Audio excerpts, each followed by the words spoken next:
Jackie 早晨，今日係7月7號星期二，同你匯報小米最新動態。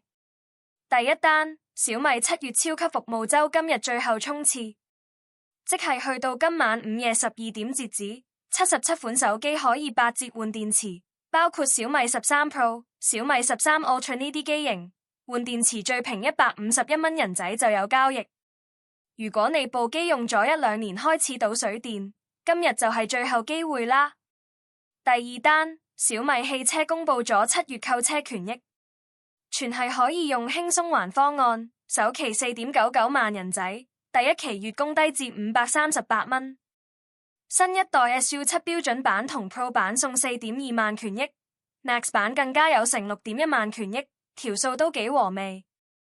第三單，小米首款增程 SUV 崑崙 N3 預計今個月推出。呢部車長超過5.3米，軸距3.1米，對標理想 L9 同問界 M9，行全尺寸增程路線。小米今年計劃推出6款新車，崑崙 N3 就係第一炮，用全新崑崙平台，專為增程車研發。第四單，小米話要7GT 喺紐柏林創咗世界紀錄，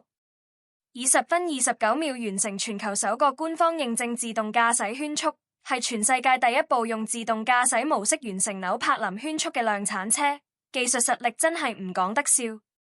第五單，Redmi K90 至尊版上個月底正式發布，用天璣9400E處理器，16GB RAM 加512GB 儲存，國保之後1507蚊人仔就有交易，性價比好誇張，暑假想換機嘅朋友可以留意下。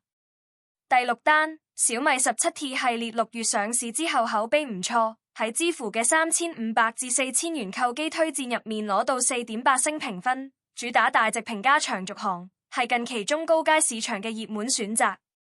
以上係今日嘅小米日報，Jackie 聽日見。